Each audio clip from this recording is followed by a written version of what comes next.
Como falei, Vorcaro tenta escapar de crime de organização criminosa em delação. O ex-banqueiro quer tentar tirar do rol de acusações contra ele o crime de organização criminosa. Além disso, ele também pretende se desvencilhar do apontamento de que seria o líder do esquema. Um dos motivos é que, em acordo de delação, para entregar informações de uma organização criminosa, em tese, o delator precisa entregar o andar de cima, ou seja, quem seria o chefe da organização. Retirando essa acusação, como tenta negociar a defesa, ele tende a entregar informações sobre outras pessoas envolvidas de forma horizontal nas fraudes bilionárias do extinto Banco Master e suas ligações políticas. No acordo, Paquito também deve entregar documentos, confirmar informações encontradas no seu aparelho celular e apresentar datas de encontros e suas conexões. Isso aqui pode ser só um desejo da defesa? Pode. Pode ser só um desejo da defesa. Como também pode ser uma confirmação de uma tese que algumas pessoas colocaram que o Paquito, talvez ele não seja nem o verdadeiro banco do dono do Master. Talvez ele seja o laranja de alguém. A tese foi aventada, apontaram aí um outro empresário como uma pessoa que estaria por trás do Paquito. A nota pode seguir para ambos os caminhos. Ou realmente ser uma negociação, falar, poxa, eu tenho muito político importante, muitas autoridades importantes para entregar. Ou ele realmente falar, olha, não era eu que comandava tudo isso. Tem gente muito mais poderosa do que eu. Devemos saber isso em breve, ou não, né? Por quê? A Polícia Federal deixa claro para o Paquito que ele não poderá omitir fatos em delação. Essa daqui é uma das melhores e mais animadoras, especialmente se for verdade o Paquito abrir o bico. Porque o Robson Boni diz que investigadores da Polícia Federal que atuam na delação do Paquito já cobraram a ele, né, informações sobre os negócios envolvendo ministros do Supremo. O banqueiro já começou a prestar depoimentos e organizar provas e anexos para delatar políticos e integrantes de todos os poderes da República que lucraram a serviço do Master. Eu tenho certeza que, de toda a delação dele, a parte que mais desperta a curiosidade da direita brasileira é o que ele teria a falar, caso tenha algo a falar, né, dos ministros do Supremo. A Daniela Lima trouxe a informação que a mesma Veja meio que confirmou também. A delação de Vorcaro precisa de fato novo e PGR será fiel da balança. Dizendo que a delação dele terá de trazer fatos novos que avancem para além do que a PF já sabe, por meio de análise, por exemplo, dos diversos aparelhos telefônicos apreendidos com o dono do Banco Master e mais. O grande fiel da balança para valorar o material apresentado pelo empresário será o Paulo Gonet, nem o PGR, né? Nem o Supremo, nem a PF. Quem vai bater o martelo é o Gonet. Aí a informação crucial. Primeiro, é a Daniela Lima, porta-voz da ala política do Supremo. Ela deixa claro no terceiro parágrafo que essa conclusão, né? Esse vaticídio é de um influente ministro do Supremo, ou seja, alguém da ala política do Supremo que falou com a coluna, ou seja, deu as ordens para Daniela Lima repercutir essa informação após o julgamento de ontem, que sacramentou a primeira grande derrota do Mendonça. Olha os termos e o tom da nota da Daniela Lima. Ou seja, hoje já existe no Supremo uma movimentação para garantir que uma delação não é que precisa ter o fato novo ou não. A parte central tem que passar pelo Paulo Gonet. O Gonet que vai falar se essa delação pode ou não pode, se é permitido ou se não é. E o Gonet é um zagueirão, né? Vai matar no peito daquele jeito. O Robson Boni vem na mesma linha. Condição da PGR para que Paquito obtenha benefícios judiciais ao delatar a República.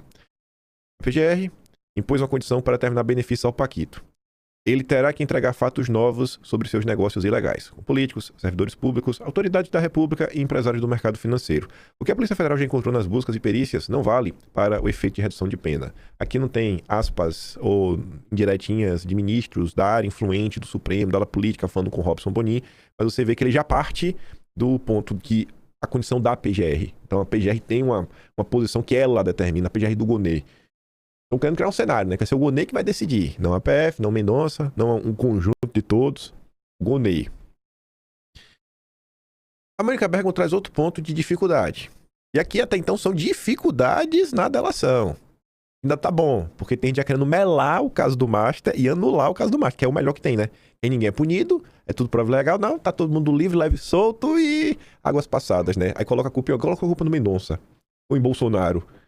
Mas a Mônica Bergman traz outro empecilho, que seria que a delação dele deve travar no valor dos bilhões que ele terá de devolver. E a defesa dele tem um caminho para tentar contornar esse problema.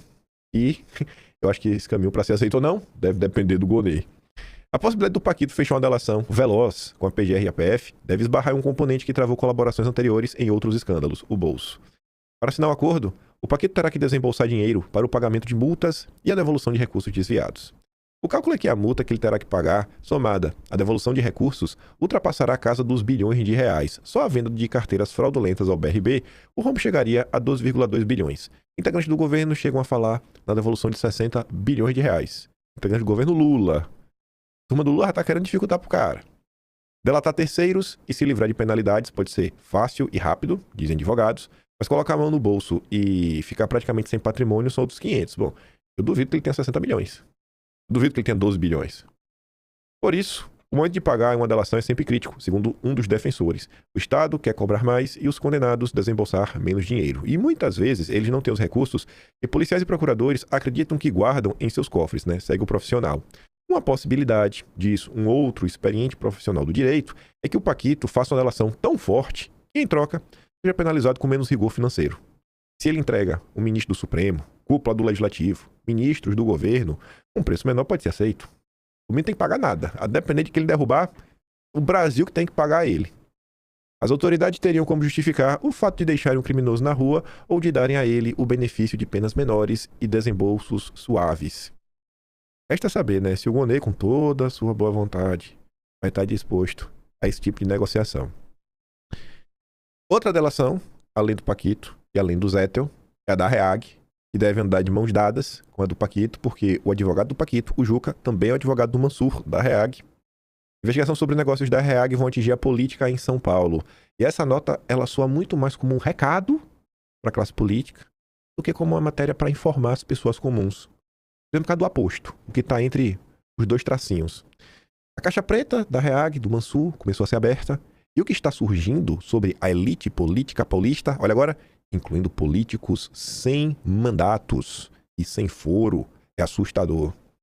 Bom, quando eu penso na elite política paulista e eu penso em políticos da elite paulista sem mandato e sem foro e que ainda apareceram ao longo da confusão do Banco Master, seja como contratado para ajudar no lobby, me vem alguns nomes à cabeça, viu? Pelo menos um nome fortíssimo. Saberemos em breve também, né? Ou não, depende do Gonê. Outro que está na mira, e isso daqui pode ter impacto eleitoral, já digo por quê. Jonathan de Jesus, sem escapatória na delação de Paquito. E manda o recado ao Lauro Jardim.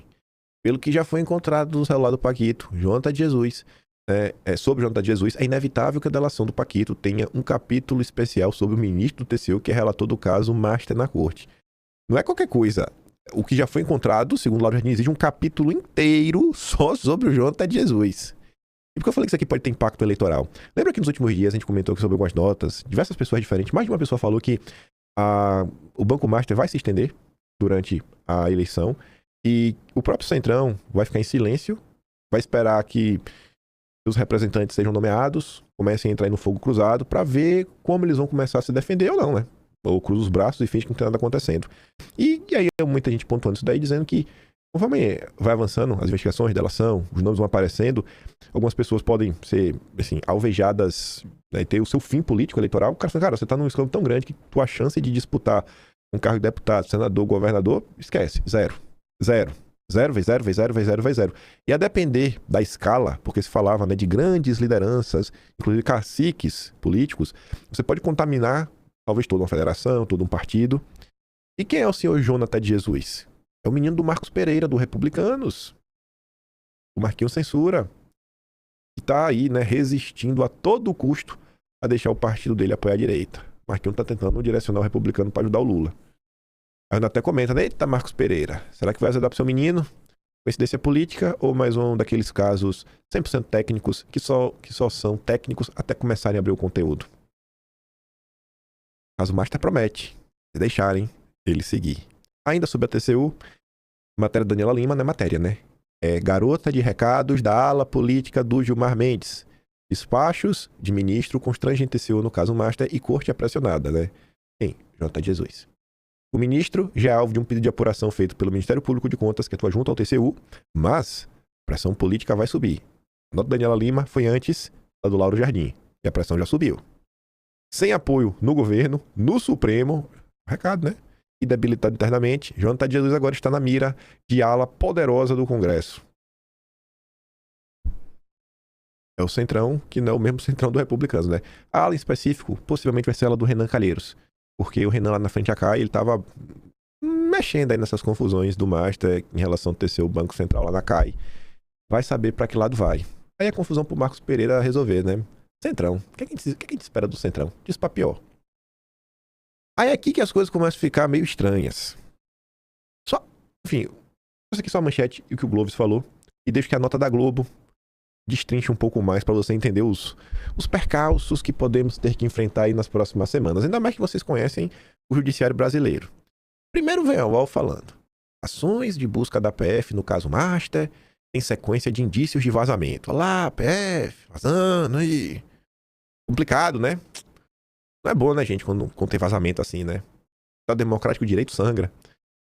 É a típica matéria que nunca apareceu durante a trama golpista, quando se vazavam coisas completamente fora de contexto e para prejudicar Bolsonaro. Ninguém falava nada.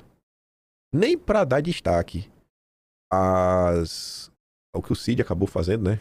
Gabriela R702 vazando informações através de uma conta no Instagram. Nem isso a imprensa deu destaque. Aí o Gloves comenta, todo programado para cancelarem o processo